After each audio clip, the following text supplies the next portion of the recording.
তৎকালীন সময়ে কেন্দ্রীয় কারাগার শিয়াবে আবু তালেবের মধ্যে আল্লাহর নবী সহ 53 জনকে আবু জাহেল তৎকালীন সময়ের প্রধানমন্ত্রী বন্দী করে রেখেছে। আমার ভাইয়েরা, তারা দারুন নদওয়া তৎকালীন সময়ের সংসদ ভবনের নাম, যেমন বর্তমান বাংলাদেশের সংসদকে আমরা বলি বাংলাদেশ সংসদ ভবন, ঠিক তেমনি ভাবে ভারতের সংসদকে বলা হয় বিধানসভা। আপনি আবার আমেরিকাতে চলে যান, সেখানে বলে হোয়াইট হাউস। ঠিক তৎকালীন আরবের যে সংসদ ভবন যেখানে তারা আইন পাশ করত, সেই জায়গাটার নাম ছিল দারুন নদওয়া।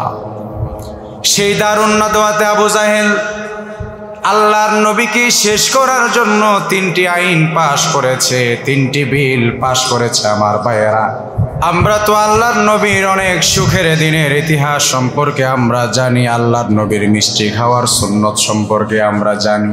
আমার নবী উহুদের ময়দানে নিজের রক্তকে জড়ালেন, সেই ইতিহাস আমরা জানি। আমার নবী তাইফের ময়দানে মার খেলেন, সেই ইতিহাস আমরা জানি।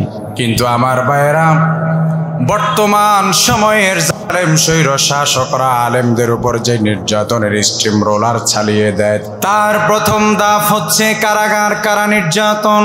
আমরা হয়তো অনেকেই জানি না, স্বয়ং আমার আপনার প্রিয় নবী সাইয়্যিদুল মুরসালিন রাহমাতাল লিল আলামিন, সেই কলিজা টুকরা হাবিব পর্যন্ত 3 বছর কারাগারে বন্দী ছিলেন। আল্লাহ পাক রব্বুল আলামিন বলছেন লিউসবিতু, আল্লাহ রব্বুল আলামিনের হাবিবের বিরুদ্ধে তারা 1 নম্বর ষড়যন্ত্র করেছে, আল্লাহ নবীকে তারা মৃত্যু কারাদণ্ড দিয়ে দিবে। বলেন না নাউযুবিল্লাহ। 2 নম্বর ষড়যন্ত্র তারা করেছিল, তারা সেই ষড়যন্ত্র 2 নম্বর যে ষড়যন্ত্র তারা করেছিল সেটা হচ্ছে আউয়া কতুলুক, অথবা নবীকে সেই কারাগারের মধ্যে তারা হত্যা করে ফেলবে। এত আসতে বললেন নাউযুবিল্লাহ, আরো জোরে পড়েন নাউযুবিল্লাহ। 3 নম্বর তারা যে ষড়যন্ত্রের জাল আঁকলো, আউয়া খুরুজুক, তারা চেয়েছিল আল্লাহ নবীকে দেশান্তরিত করবে, আল্লাহ নবীকে দেশে থাকতে দিবে না।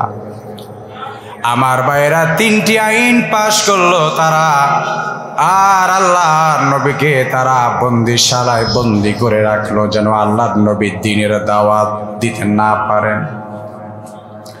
আমার ভাইয়েরা, আমার নবী যতক্ষণ পর্যন্ত মিঠা মিঠা সুন্নতের আলোচনা করেছিলেন, ততক্ষণ পর্যন্ত আল্লাহ নবীর উপর কোনো নির্যাতনের স্টিম রোলার চলে নাই। বরং ততক্ষণ পর্যন্ত আল্লাহ নবী ছিলেন, যেমন ছিলেন মুসলমানদের কাছে আলামিন, তেমন ছিলেন কাফেরদের কাছে আলামিন। শুধু কি তাই রে মুসলমান, কাফেররা পর্যন্ত আল্লাহ নবীকে এমনভাবে সম্মান করত, তারা একে অপরকে এত পরিমাণ বিশ্বাস করত না যেভাবে তারা বিশ্ব নবীকে বিশ্বাস করতেন।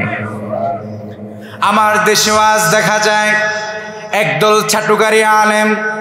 আমার ভাইয়েরা, এক সময় তারা বলেছিল এই দেশে ইসলামের পক্ষে যদি কাজ করে থাকে তাহলে আওয়ামী লীগ করেছে।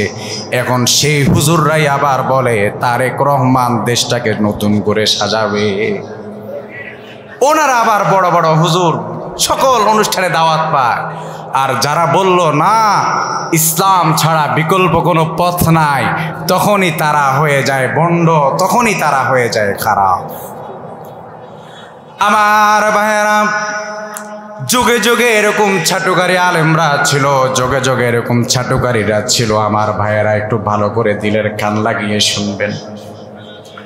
আল্লাহ নবীকে আমার আল্লাহ যখন বিধান জারি করে দিলেন, আল্লাহ বলেন হুয়াল্লাযী আরসালা রাসূলাহু বিল হুদা ওয়া দীনিল হাক্কি লিইয়ুযহিরাহু আলাদ-দীনি কুল্লি ওয়ালাউ কারিহাল মুশরিকুন। চিল্লায়ে পড়েন আল্লাহু আকবার। আল্লাহ যখন নবীকে বললেন, ওগো নবী, আমি আপনাকে এই দিন, এই হক দিন আমি আপনাকে জন্যই দিয়েছি, সত্য দিন আমি আপনাকে জন্যই দিয়েছি, যেন আপনি এই দিনকে বাতিলের উপরে প্রতিষ্ঠিত করতে পারেন।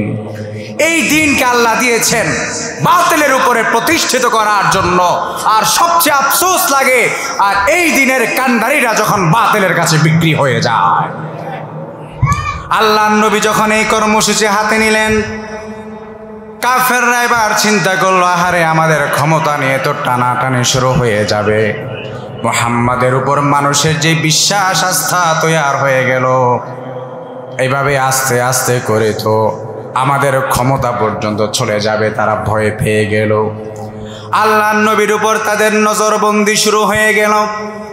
আমার ভাইয়েরা, আল্লাহর নবীর উপর তাদের নজরবন্দি শুরু হয়ে গেল। দ্বিতীয় বছর যখন হয়ে গেল, কারাগারে প্রথম বছর, দ্বিতীয় বছর হলো, দ্বিতীয় বছরে এবার আল্লাহর নবীর উপর নির্যাতনের স্টিম রোলার আরেকটু বাড়লো। আল্লাহর নবীর জন্য কেউ যদি কারাগারের মধ্যে খাবার নিয়ে যেত, আল্লাহর নবীর জন্য কেউ যদি কোনো খাবার পানি নিয়ে যেত, তাকেও গ্রেফতার করা হয়। পড়েন নাউজুবিল্লাহ। এভাবে করে করে আল্লাহ নবীর অনেক আত্মীয়দেরকে পর্যন্ত গ্রেফতার করে ফেলা হলো। আমার ভাইরা, তখন আল্লাহ নবীর সাথে আম্মাজান খাদিজাতুল কুবরা রাদিয়াল্লাহু তাআলা আনহা কারাগারে বন্দী হয়েছেন। নবুয়াতের ৭ম বছরের কথা আপনাদেরকে বলছিলাম।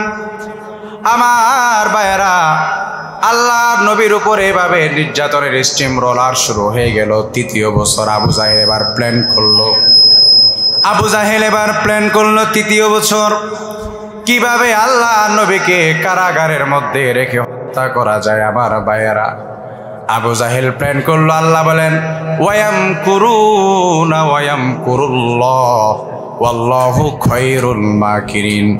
আল্লাহ বলে, জালেমরাও ষড়যন্ত্র করে, সেই ষড়যন্ত্রের বিরুদ্ধে আমি রব্বুল আলামিন সেই ষড়যন্ত্রের বিরুদ্ধে আমি আরেকটি প্ল্যান প্রোগ্রাম করি, কিন্তু জালেমদের ষড়যন্ত্র ধ্বংস হয়ে যায়, কিন্তু আমার আল্লাহ পাক রব্বুল আলামিন যে সিদ্ধান্ত নেন, সেই সিদ্ধান্ত কখনো লড়ে। আমার ভাইয়েরা, আল্লাহ নবীকে এক পর্যায়ে আবু জাহেলের যে প্রধান উপদেষ্টা ছিল হিশাম ইবনে আমর, ৮০ বছর বয়সের একজন বৃদ্ধ বড় কূটনীতিবিদ ছিলেন। তিনি দেখলেন আবু জাহেল তো আল্লাহর নবীর উপর নির্যাতনের স্টিম রোলার চালিয়ে দিচ্ছেন। তিনি ঘুমাতে পারছেন না। দীর্ঘ ৭ দিন, যখন ৬ দিন তিনি ঘুমাতে পারেন না। এমনি তো ৮০ বছরের একজন বৃদ্ধ মানুষ, তার মধ্যে যদি ঘুম না থাকে, তিনি আরও অসুস্থ হয়ে পড়লেন।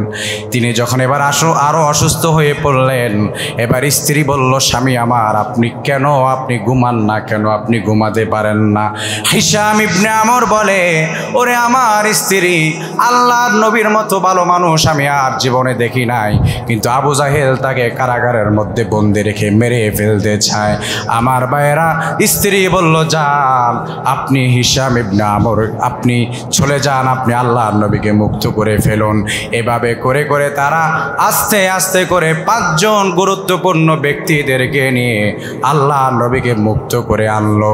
আমার ভাইয়েরা, মূল কথা যেটা বোঝাতে চাইলাম, আল্লাহর নবী সাল্লাল্লাহু আলাইহি সাল্লামের একটা গুরুত্বপূর্ণ সুন্নাহ হচ্ছে কারাগারে বন্দী ছিলেন। এজন্য কারাগারে বন্দী হলে পরে এটা বলা যাবে না ওই আলেম নিজের ভুলের কারণে কারাগারে বন্দী হয়েছিলেন, এটা বলা যায় না। বরং মনে রাখবেন, তৎকালীন সময়ে আবু জাহেল, উতবা, সাইবা, ফিরাউন সহ যত বড় বড় কাফের, যত বড় বড় স্বৈর শাসকরা ছিল, এবং আমার বাংলাদেশের পতিত সরকার শেখ হাসিনা পর্যন্ত যত সরকার ছিল, প্রত্যেকের নির্যাতনের প্রথম যে রুল ছিল সেটা হচ্ছে কারাগারে বন্দী করা।